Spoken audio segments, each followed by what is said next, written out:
Welcome to the episode of The Charter Leader. Today, I have the pleasure to have on our podcast, to have on the platform, Dr. Marante. Uh, this woman is phenomenal. That's just to say the least. And we have connected via LinkedIn, and I decided to reach out to her to be a part of the platform, to be a part of what we do, and to inspire us to let us know, to let leaders know, and respiratory therapists know it is possible.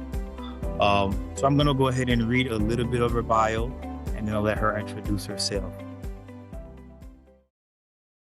Dr. Yvonne Marante is a healthcare executive with over 25 years of clinical and operational leadership experience across acute care, pediatric academic medicine, specialty services, and post-acute healthcare setting. She is she is recognized for driving operational excellence, leading multidisciplinary teams, optimizing service line performance, and building high impact clinical programs focused on quality, growth, and patient outcome. Currently, she serves as Regional Specialty Program Director for Marquis Health Consulting Services, where she oversees special clinical programs across multiple skilled nursing and rehab centers throughout Maryland and Virginia. She is extremely busy. I'm going to jump down a little bit further down. Prior to this role, Dr. Marante served as Director of Respiratory Care Services, Pulmonary Medicine, Sleep Medicine at Children's National Hospital, where she led 4 major service lines generating more than 77 million in annual net patient revenue. During her tenure, she successfully improved operational margin, expanded sleep medicine capacity, implemented KPI-driven performance dashboard, advanced patient access initiative, and led strategic recovery efforts within pulmonary medicine and respiratory care operations. I'm just gonna stop there. So anything that we were missing, if there is a Cliff Note version, when you introduce yourself on an elevator to somebody who has not met you, what do you tell them from going to the 10th floor to the ground floor? How do you introduce yourself? Probably not as nicely written as that bio. I consider myself to come from humble beginnings. Even consider myself a humble beginning RT.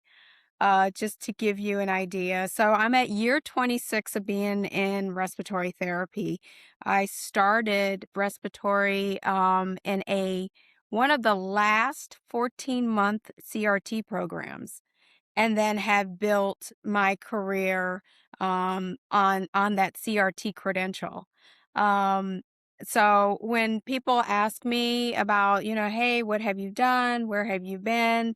I like to really start there. I like to start with, how the field has progressively changed since Mm-hmm. I first entered in that 14-month program, which was highly intense at the time, and decided that I loved it so much that I needed to do more and I needed to grow, and that also needed to happen academically.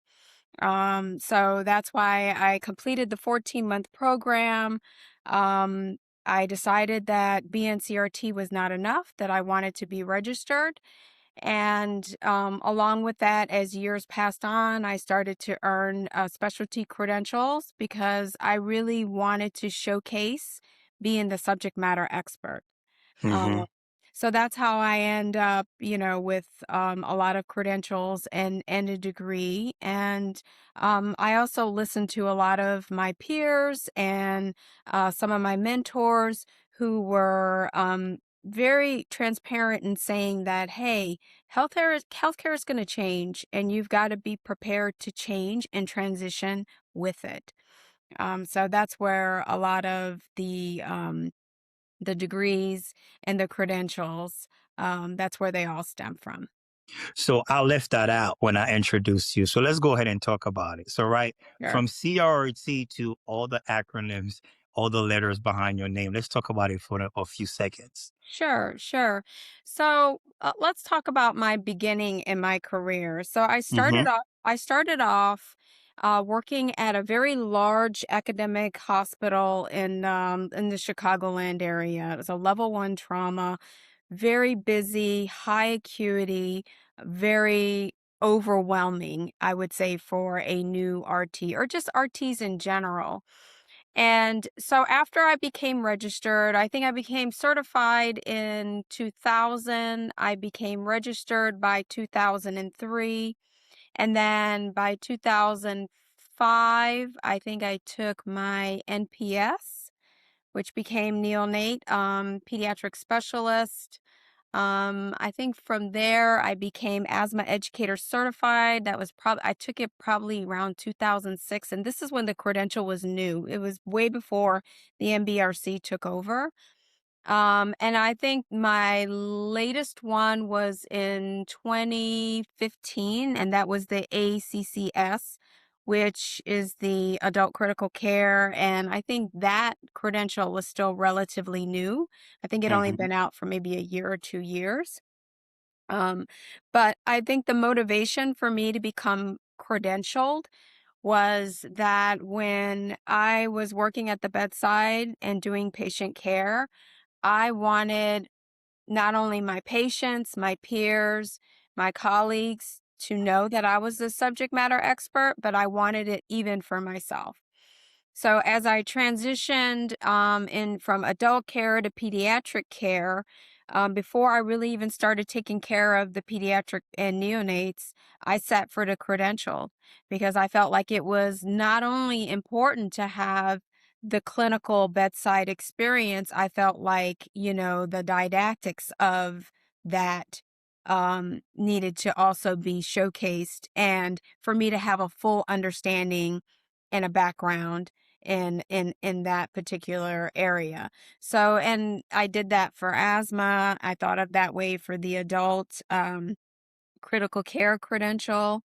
And I think it's probably important to me, that RTs, like they earn these credentials and showcase these credentials because we are a subject matter expert and families and patients and our even our colleagues, they deserve to see that, and our profession deserves it, right? We wouldn't have all these credentials unless they were necessary for a respiratory therapist. Good. Thank you very much. So, um, 25 years, you've seen the growth of the field, and you've been in different uh, pockets in different subspecialty of the field. Let's do a quick SWOT analysis. What do you think our strength, weakness, opportunities, and threats for respiratory therapy as a field?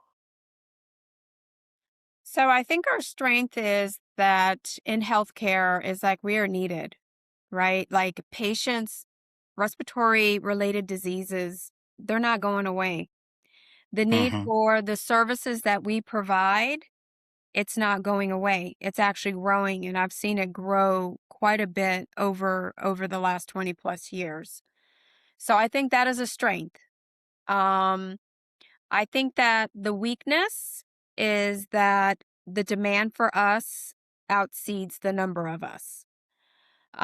And because that is a weakness, it also presents an opportunity, right? It presents an opportunity for us to grow our field. But I think that some of the challenges that I've seen in healthcare is, we're most people who have family in the hospital really don't know about a respiratory therapist until Hmm.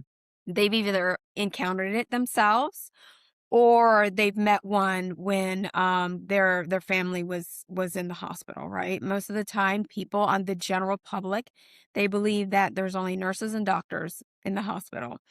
True. uh, that is that's a weakness for us and it's an opportunity for us. Hmm. I think another thing that's a weakness is kind of what we have traditionally have done to ourselves as respiratory therapists. If you ever go on social media, I think that sometimes RTs talk too negative about the field. They don't always seek the opportunities or even the advantage of being a respiratory therapist. So, some of the negative talk about, oh, I should have went to become a nurse, or oh, nursing this, or they compare themselves to another healthcare profession. I think that is a weakness. And it needs to change, right? Because the Hmm. only way that we get stronger, the only way that we get better is when we come together and we hold, strong together, and we fight and petition for what's right for the patients and what's right for our field. Hmm. So I think a threat, it's interesting. That a threat, I believe, is when, because we're not in numbers, sometimes healthcare organizations seek opportunities to find other people to do some of our duties. Hmm. And that has had it, I mean, it puts a lot of negative, um, feelings in an RT, because, we want to know that we're valued. We want to see the value of us being in healthcare, right? So when they delegate some of our duties to, say, nursing, and I've seen a wide range of that. So I've seen where blood gases get turned over to nursing. I've seen incentive spirometry given to nursing, nebs, MDIs, even sometimes some of the critical care duties, drawing off art lines, and doing transports, external and internal transports, where they would just have nursing take over that. And I think that that imposes a threat to RTs, because if you don't feel valued in your workspace, you're not going to want to be a part of it.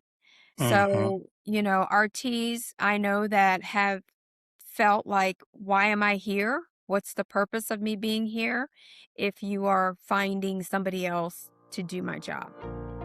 Hope you're enjoying the conversation so far. At HR The Leader, our mission is simple: building leaders, transforming organizations, igniting purpose. If you'd like to explore more leadership insights and resources, visit www.hrtheleader.com. And if this conversation is bringing value to you, take a moment to like the video, leave a comment, and subscribe to the channel. Your support helps this platform continue to grow. Now, let's get back to the conversation. With the caliber of person that I have on this platform, I'm going to kind of elevate this conversation because my goal is to also reach out to leaders and give them some gems, some inspiration, and understand the shift is happening in healthcare. And with everything that you've done in your experiences, I wanted to ask you a little bit more of leadership conversation. I'm going to try to switch from clinical to definitely the leadership aspect. Um, Service line. There's a lot of, so let's go ahead. This one is for the new leader. They got promoted from clinical. They went through being a supervisor. They did their time. They're very clinically driven, and now they have arrived to a real entry level manager position. When they start hearing about productivity, they start hearing terms about service line, they start hearing terms about KPI, or approaching a systematic approach to healthcare. Now we are moving towards systems, Mhm. where we have different facilities trying to operate in the same standards. How did you, because during the 25 years, I think that's where healthcare was transitioning. We're still transitioning, but I think about before COVID and through COVID, that's where the major transitions happened. How did you navigate that phase of what healthcare used to be as individual hospital, as individual department, as as volume based versus value based. How did you navigate that from a clinical background to now in the seat of leadership? How did you navigate that? So that was a challenge, as I'm sure you've spoken to many leaders about when you wear your clinical hat, your focus is on providing the patient care, Mm-hmm. right? And so when you transition into leadership, sometimes you can feel very overwhelmed by what is asked of you as the leader. To me, the best advice that I could give to any young leader who, is very passionate about leading a team is one, you're going to have to do your homework. And homework is what you talked about. You have to understand what is value based care. What Mm-hmm. does that mean? And how do I apply it into this space? So that's important. The other advice that I give young leaders is to really understand what is the mission of the organization that they work for. And once you know what the mission is, try to align yourself with that mission. That can impose a challenge because if you're in the thought process of being clinical, you are just thinking about, I must complete this task, I must provide this duty, and I'm completing it versus now I have to think very broadly and I've got to drive my team to this mission. Mm-hmm. Um, and it requires work. It requires work for the leader to really invest in themselves by reading and understanding value-based care. What does that look like? What does it mean for my department? How do I motivate my team to align with this? And what does it mean for the future? Mm-hmm. And a lot of times you can find that information. That information is you can either research it by looking it up. You can go through the American College of Healthcare Executives. That's a great resource. You can ask some of your colleagues. You can ask either other directors, senior directors, VPs in your building, and you'd be surprised. People are always more than willing to share that information and to support you to help you as that new young leader find that alignment. All of that is important because you as the leader have to drive the team. You have to keep the team motivated. You have to have the team understand the why. And you needed to openly talk about the why with your team. Otherwise, if you have all the information inside your head and you're processing it, but your team hasn't, they don't know and they're not processing it, they don't really understand the mission. So you'll Mm-hmm. never be on the same page with your team. Have you in your tenure worked with an organization where the mission and what is asked of you and us leaders to do does not truly align in the beginning with the essence of respiratory? I think one of our detriment, hopefully it's changing as respiratory field. We see ourselves as us versus them instead of part of a continuum of we are part of a whole chain. Uh, have there any times in your career where the mission looked anti-respiratory at times and you had to actually bring the team there? How did you navigate that? And how can you help a leader who's watching this podcast to navigate that situation? That's, that's another tough one. And it's something that a lot of leaders, they deal with, right? So an example is you are told by your person that you report up to that you've got to add on another duty to respiratory therapists, and you know that the therapists are already maxed out, right? And even though you've gone back and you've tried to negotiate with your leader to say, this is not going to work for the RTs, or this particular duty and task is going to create more friction, after you've done all this battling with your the people you report up to, and you take it back to the team. I think it's important for the leader to sit down with the team and have a very transparent conversation and Mhm. listen to the team's feedback, right? And help them understand that I know that this is not ideal, but we're going to have to figure out a way how we're going to fit this in to the department's mission and the department's duty.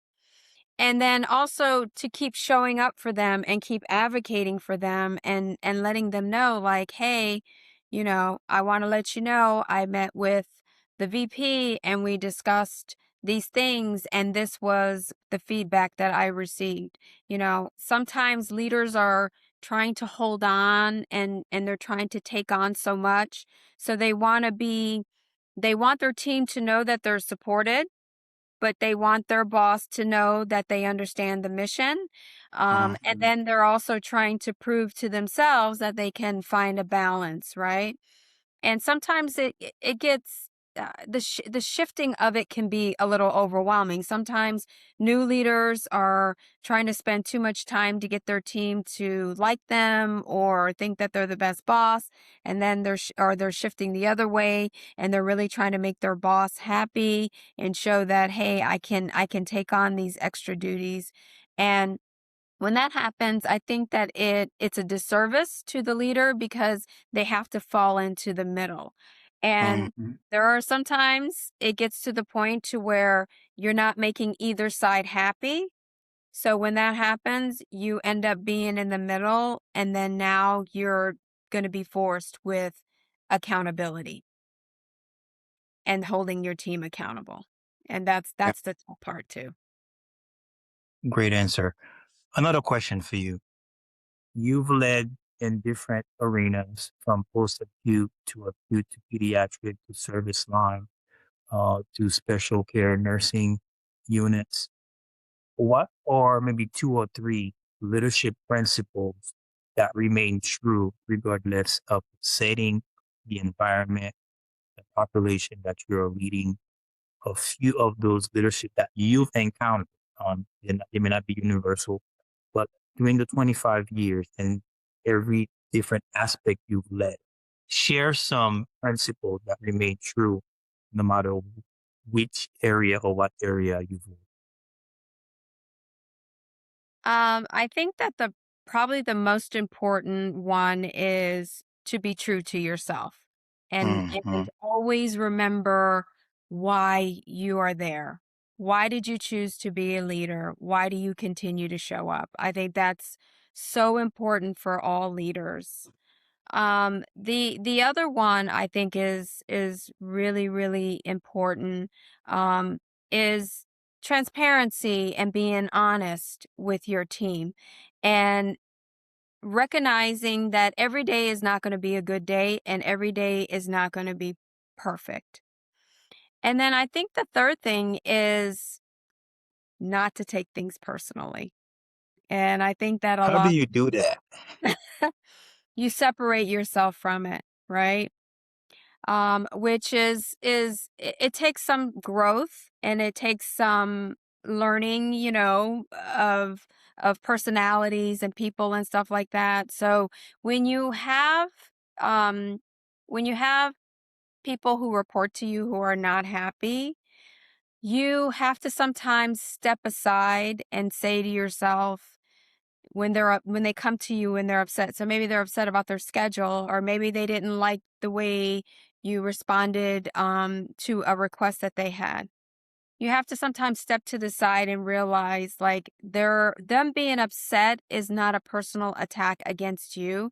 It's just really how they feel about that particular situation.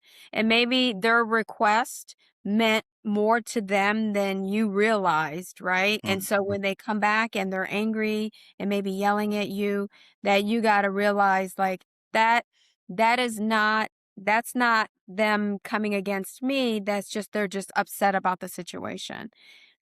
And as long as you learn how to separate that and really take a stance on it's not personal, then you can also become a lot more objective to the things that you are dealing with in that workspace.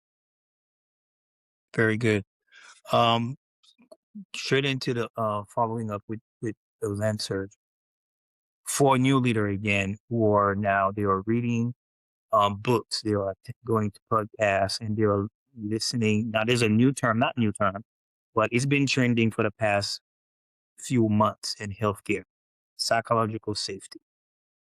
And I'm pretty sure when you started in the field, there was no such a thing in healthcare. Yeah. How did you adopt it?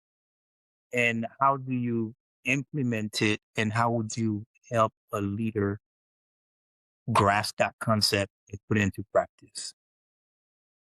So psychological safety is it's so key, it's so important, right? And let me tell you why from my perspective. Psychological safety is so important to have in your department so that way RTs can feel comfortable about reporting things when they're not right.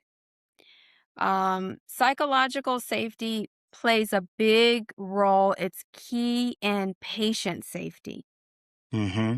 And it has been my experience over the years that respiratory therapists, we have such a unique position.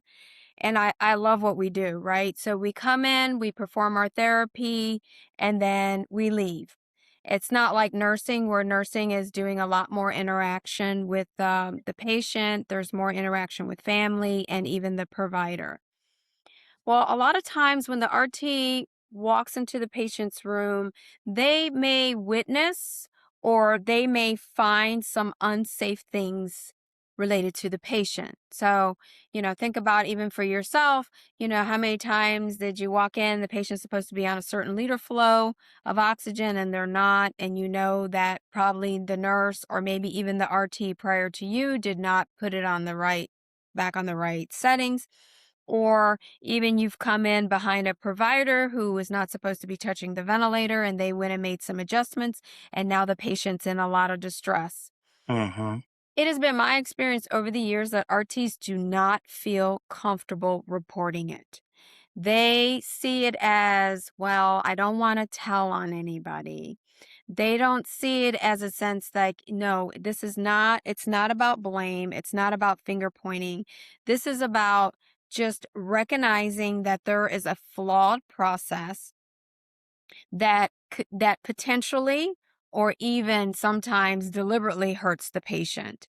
And Mm-hmm. that we have to be okay with reporting it, right? And that's where the psychological safety comes into play. People who lack psychological safety is usually because it's a trust issue. They Mm-hmm. either feel like they cannot trust the person who they're reporting it or the system that they're reporting it to, or it could feel like blame.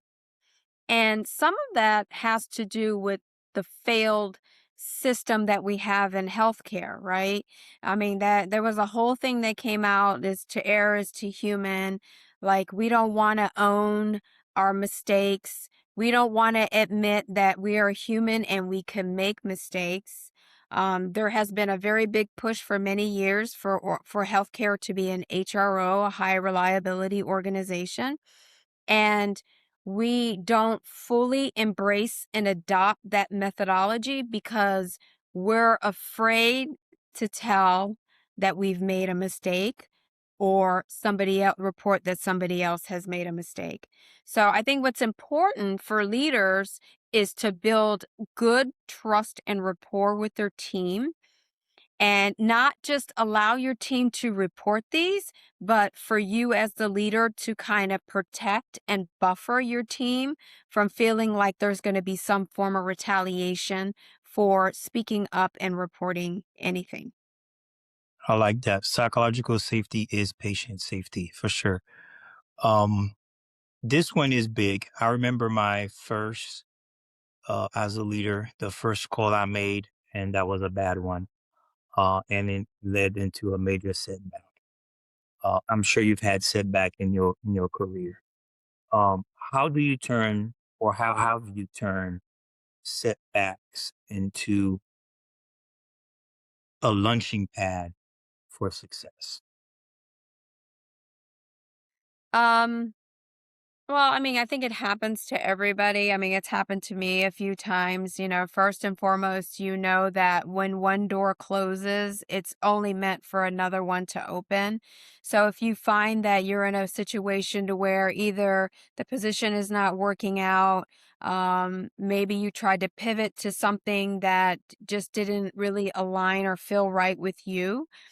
I think that at that time, personally, you have to take a pause and Mhm, reflect and reflect on why that didn't work out, right? Maybe it could lead to something bigger and better, or maybe there's something that you need to work on and build on for yourself to create those next opportunities.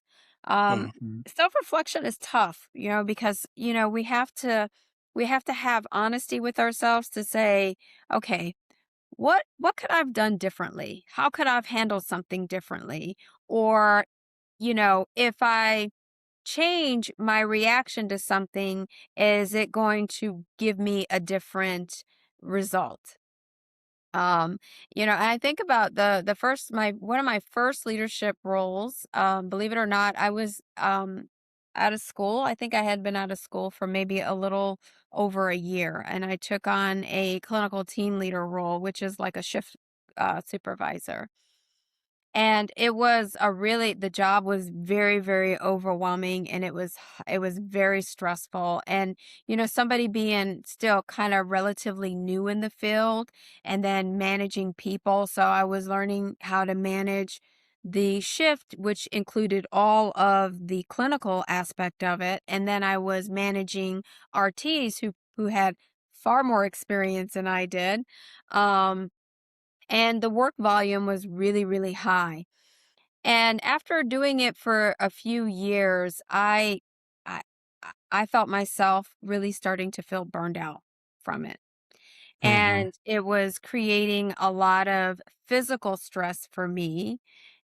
And then it got to the point to where I had to make the decision to leave the position, which I didn't want to, but I knew that it just wasn't right for me at that particular time, and so I decided to leave the position. I actually left the hospital, and I just stepped down, and I used that opportunity just to kinda regroup and kinda think about, really and truly, do I really wanna continue with leadership?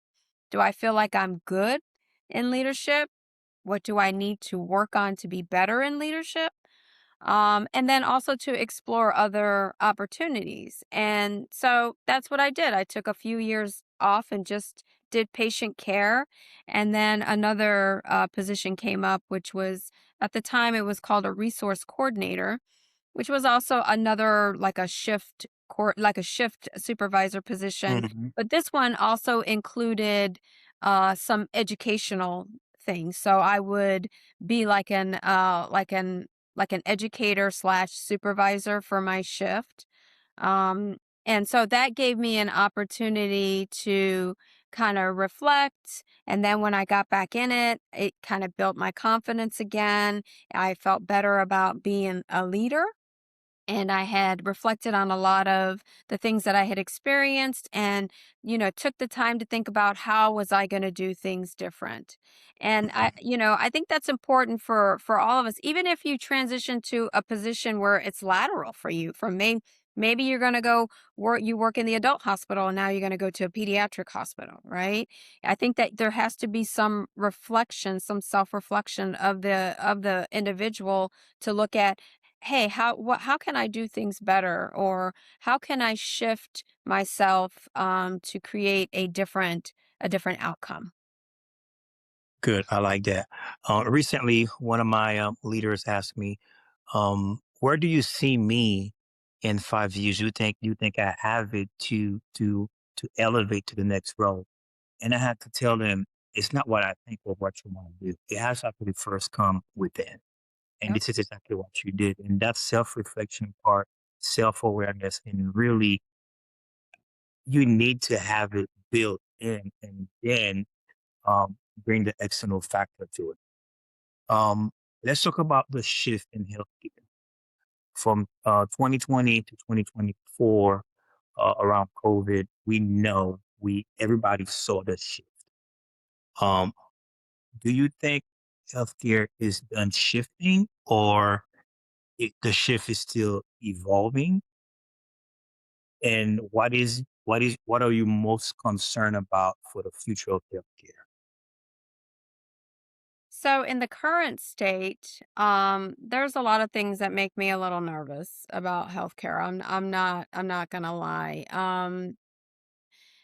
And speaking about COVID, COVID was an eye opener. Mm-hmm. And I think that we learned some good lessons, but we haven't learned all of our lessons, and that is concerning to me because a pandemic can happen again.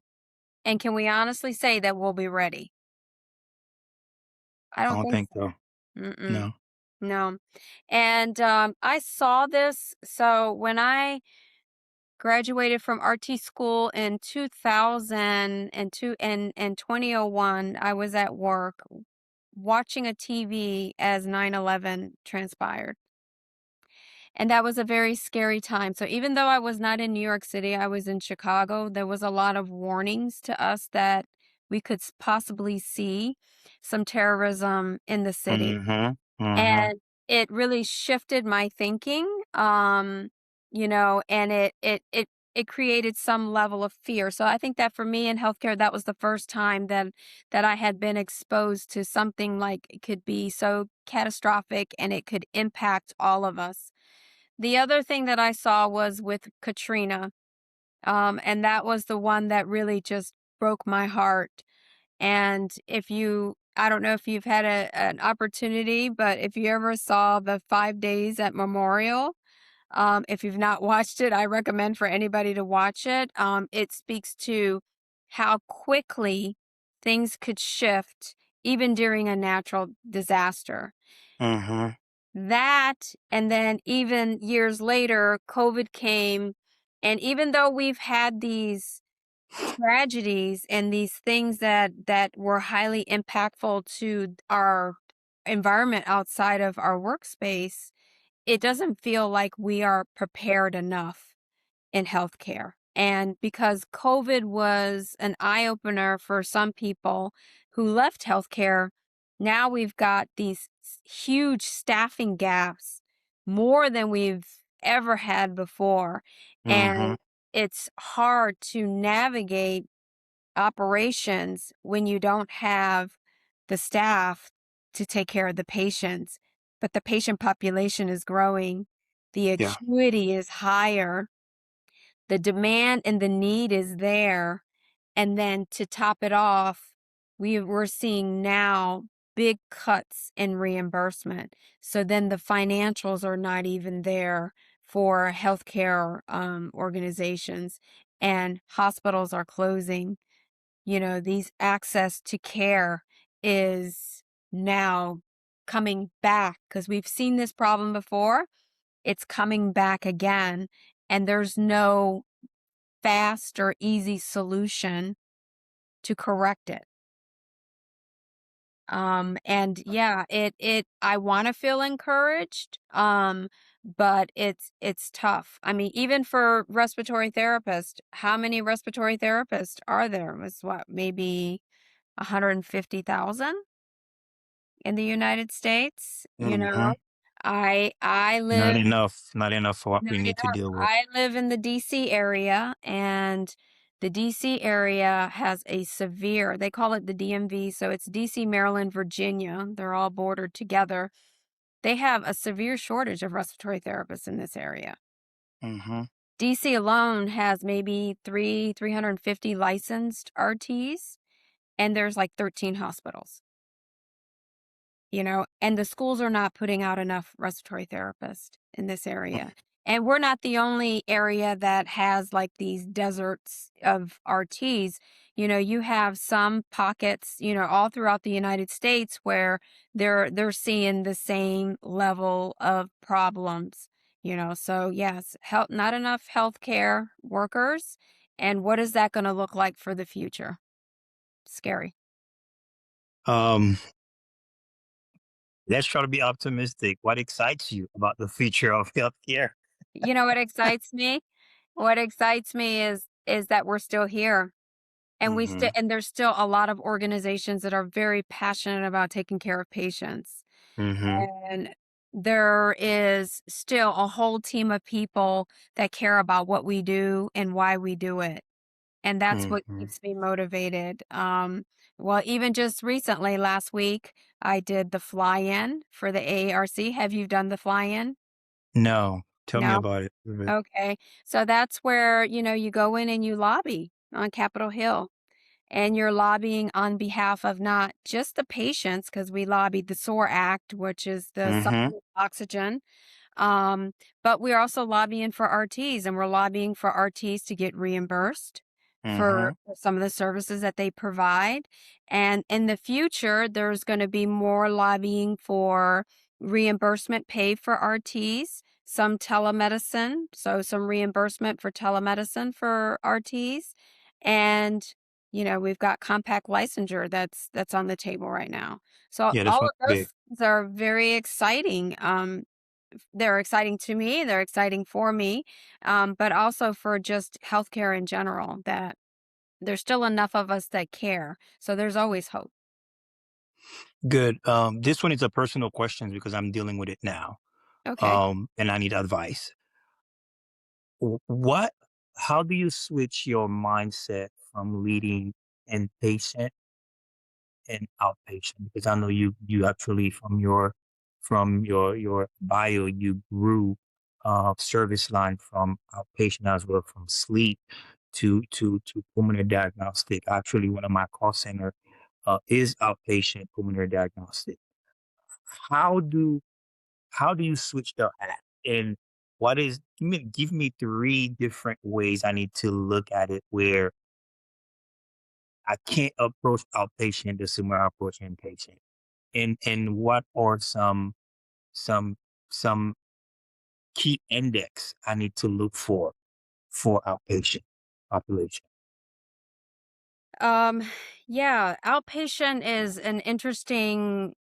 it's an interesting form of RT therapy, right? So when you got Mhm. pulmonary diagnostics, sleep medicine, I had pulmonary medicine, which was, outpatient clinic where the pulmonologist Mhm. saw the patients.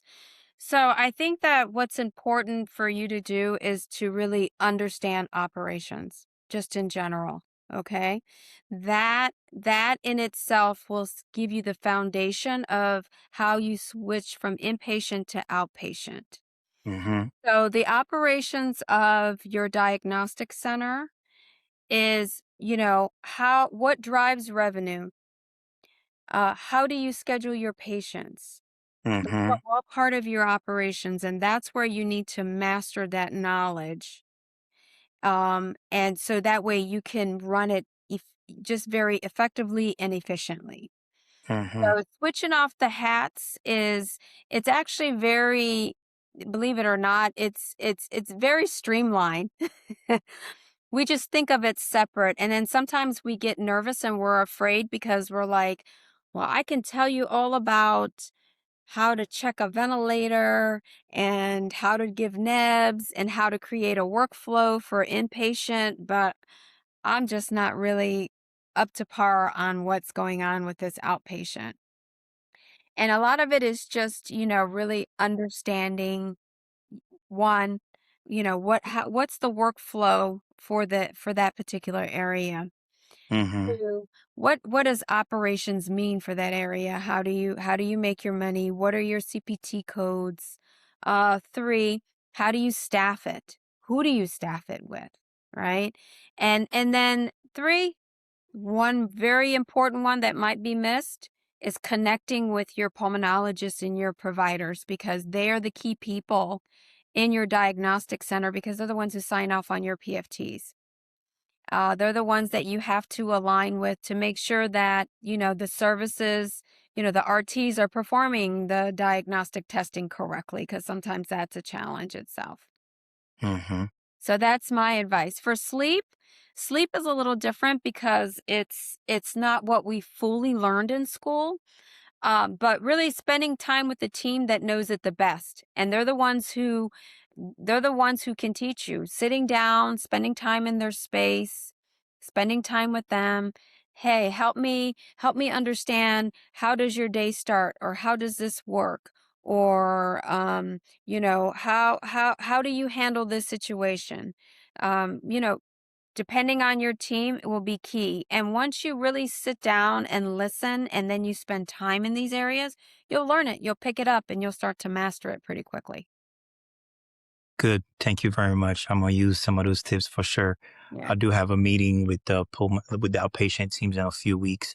What we've been doing is also looking at volume, looking at trends, and some of the stuff you just mentioned came out in our deeper dive as far as the scheduling and physician practices. So I am spending more time. It looks like I learned how to drive a motorcycle to ride, but now I need to go back and ride a bike. So it's a different mindset. So now I'm literally spending time and take it one by one. Do not skip any steps, and ask elementary level questions. And I was like, please help me understand so I can actually register, because outpatient is doesn't come second nature to me. And it may be the same thing for another leader who's watching this. All right, we're approaching the end. So we're gonna do a few rapid fire questions. We don't need to think hard about it. The first thing that comes to mind. If you have to define leadership, leadership is blank. Leadership is accumulation of one. You can't Leadership is not just one single person. Leadership is an accumulative. So you are your team. You're not just a standalone. Without your team, you're not the leader. I have never heard that put this way before. I was hoping you're gonna say it's impact, it's influence. This is good. This is I'm gonna use that. This is good. One leadership lesson you wish you've learned earlier. Uh, the one thing that I wish I would have learned earlier was that I did not have to solve every problem. Hmm. Okay. Work life balance. How do you deal with that? Are you a beach kind of person? Mountain? How do you how do you how do you how do you recharge? So I have a philosophy: work hard, play hard, right? So if you're going to Okay. work hard, you got to play hard. So for me, the way a good stress reliever for me, this is only for me. A lot of people think I'm not right in the head for this one, but I run. So exercising is a great way to release stress. Stress can build up very easily in the body. So I find a way to release. My play hard is, I'm addicted to the Caribbean, so I make it an effort to visit an island. I'm up to the 12 islands now that I visit. So once or twice a year, I find an island to go visit, and then give myself a nice week to just decompress and enjoy. Nice. Morning or evening person? I'm a morning person. Coffee or tea? Coffee. Okay. If you had to do this all over again, is there anything else in your career path you would have erased? No, I absolutely, when you talk about work life balance, when you love what you do, it doesn't feel like work. Good. All right. Last question for you. Yeah. When your career is over, when everything is said and done, what do you hope your team or people around you remember most about Dr. Yvonne Marante? I hope they remember that I cared. And I think that's important, for people to feel like they are cared for and they are heard. And I hope that that's what they remember about me. Well, Thank you, Dr. Marante, for saying yes to come to the platform of Internal Leader. For all of those who are watching or listening, please follow her on LinkedIn. She does amazing stuff. That's how I got connected to her, based on what she does, and I follow her. She's amazing.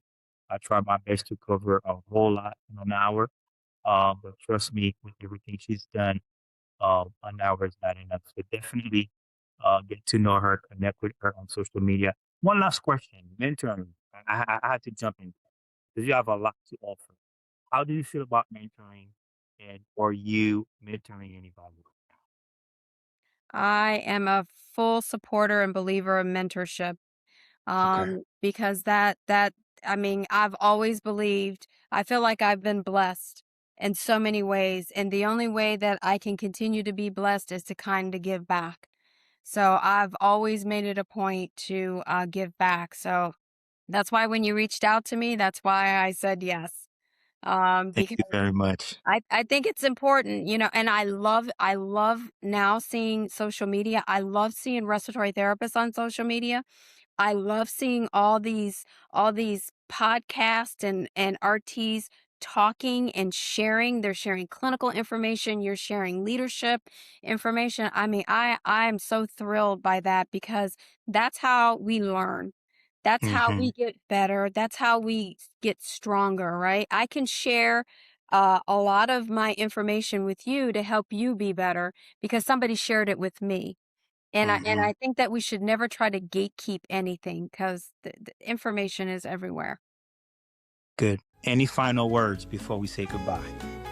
Yes, no, thank you. It's been an honor, and I feel like a privilege to be here to speak to you. And thank you for even being interested enough in knowing my story. Thank you very much, ladies and gentlemen, Dr. Yvonne Marante. Thank you, guys.